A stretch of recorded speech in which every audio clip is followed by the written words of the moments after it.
বন্ধুরা, আজকের গল্প অসহায় টুনির ছানা। সে অনেক দিন আগের কথা। সুন্দরবন জঙ্গলে সব পাখিদের সাথে এক টুনি দম্পতি বসবাস করত। মাত্র কয়েকদিন হয়েছে টুনি তার বাসায় দুটো ডিম পেড়েছে। টোনা দেখো কি সুন্দর দুটো ডিম দিয়েছি আমি। আমার যে অনেক খুশি হচ্ছে টোনা। আমারও তো অনেক ভালো লাগছে গো। কিন্তু টুনি দেখো তো, এই দুটা ডিমের মাঝে ওই ডিমটা কেমন যেন আলাদা মনে হচ্ছে। ওই ডিমটা হঠাৎ অন্যরকম হলো কেন বলো তো? আরে টোনা, আমার মনে হয় ওই ডিম ফুটে যে ছানা বের হবে সে দেখতে অনেক সুন্দর হবে, বুঝেছো? দুটো ডিম নিয়ে টোনা আর টুনি সারাক্ষণ জল্পনা কল্পনা করতে থাকতো। কবে ডিম থেকে তার ছানা দুটো বের হবে এই চিন্তায় তাদের দিন কাটছে। বেশ কিছুদিন পর অবশেষে টুনির দুটো ডিম থেকে ছানা বের হয়। একটি মেয়ে ছানা আর একটি ছেলে ছানা বের হয়। মেয়ে ছানাটি দেখতে অনেক কুৎসিত ছিল বলে টুনা তার উপরে অনেক রেগে যায়। আরে এটা কি হলো? তুমি না বলেছিলে ওই ডিমটা ফুটে অনেক সুন্দর একটা ছানা বের হবে? তাহলে এই ছানাটা তো নিগ্রুতের মতো কালো হয়েছে কেন? জানো আমার কত স্বপ্ন ছিল যে এই ডিম থেকে দুটো ছানা বের হবে, একটা ছেলে আর একটা মেয়ে। আমি এটা কিছুই বুঝতে পারছি না টোনা।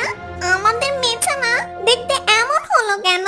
যদি সবাই জেনে যায় আমার একটা মেয়ে ছানা এত কুৎসিত হয়েছে, তখন তো আমি সবার সামনে মুখ দেখাতে পারবো না টোনা।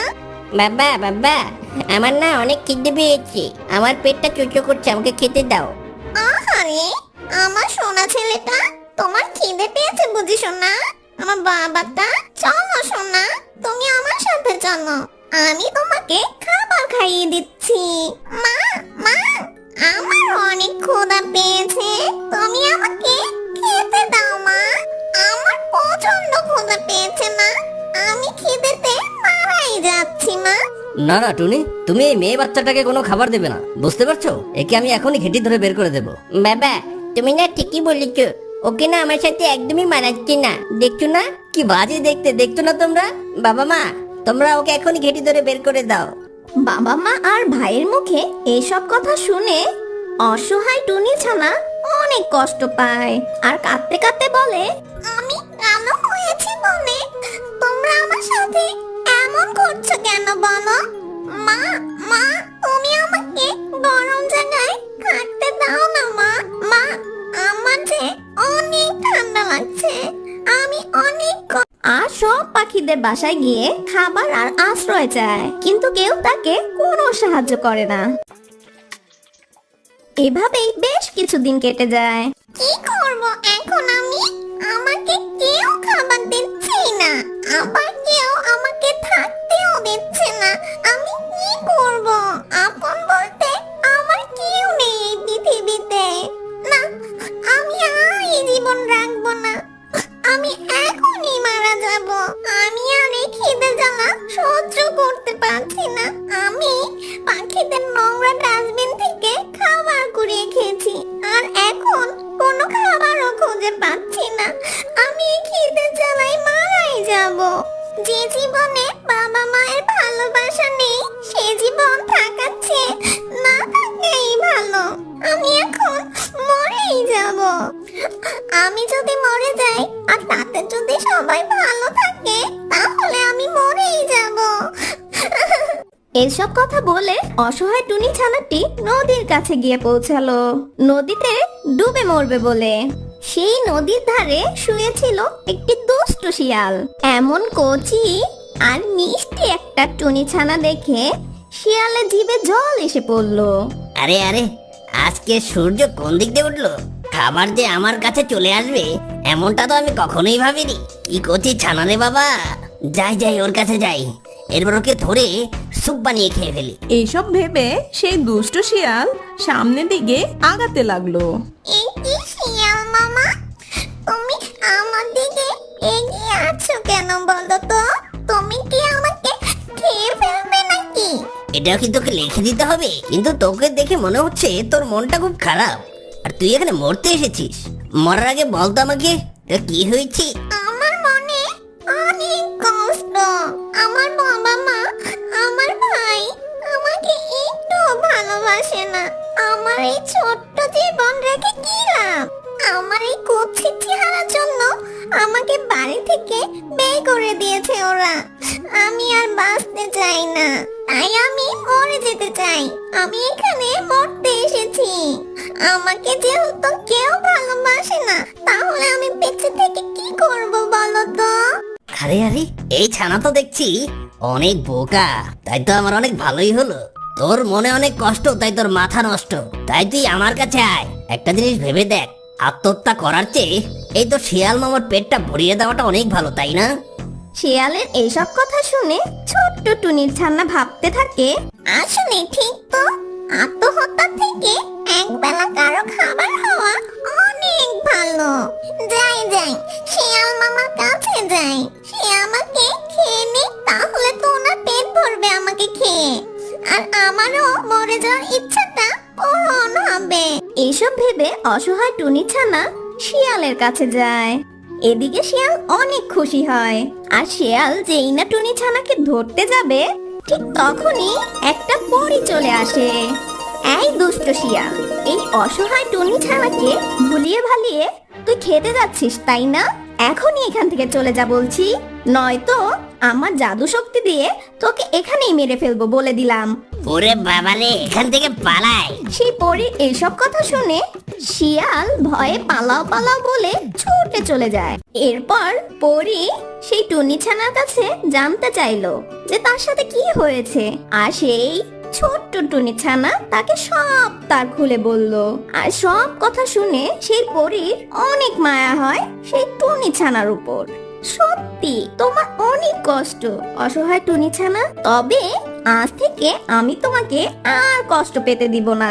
তুমি আজ থেকে অনেক সুখে থাকবে, বুঝেছো?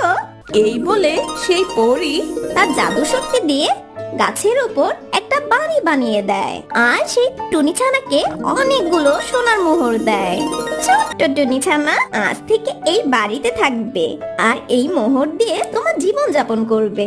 তুমি অনেক সুখী থাকবে, তোমার আর কষ্ট থাকবে না সোনা পাখি। আর এখানে তোমার কোনো ভয় নেই, আর কেউ তোমার কোনো ক্ষতি করতে পারবে না। আর তোমার যদি কোনো সময় কিছু প্রয়োজন হয়, তুমি আমাকে ডাক দিবে, আর অমনি আমি তোমার কাছে চলে আসব। তোমায় অনেক ধন্যবাদ পরিমা, আমাকে সুন্দর একটা নতুন জীবন দেওয়ার জন্য। এরপর সেই পরী সেখান থেকে চলে যায়, আর সেদিন থেকে টুনি তার জীবন অনেক সুন্দরভাবে কাটাতে থাকে। অন্যদিকে সেই টুনির ছেলে ছানা বড় হয়ে যায়, এদিকে টোনাটুনি বুড়ো হয়ে যায়। একদিন টুনি সেই ছেলে ছানা তার বাবা মার কাছে এসে বলে, শোনো বাবা মা, এখন আমি অনেক বড় হয়ে গেছি, আর আমি আমার জন্য একজন সুন্দর জীবন সঙ্গী বেছে নিয়েছি। তাই আজকে থেকে আমি আর তোমাদের সাথে থাকতে চাই না। কিন্তু বাবা, আমাদের বয়স হয়েছে। তুই আমাদের জন্য খাবার না আনলে আমাদের পেটে খাবার জুটবে না বাবা। আর তুমি এই বয়সে আমাদের ফেলে যাচ্ছ বাবা। তোর মা তো ঠিকই বলেছে।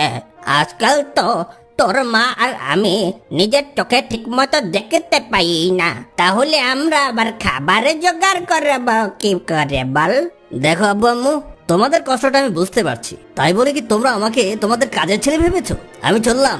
এই কথা বলে টুনি ছেলে ছানা বাসা ছেড়ে চলে যায়, আর টুনাটুনি অঝরে কান্না করতে থাকে।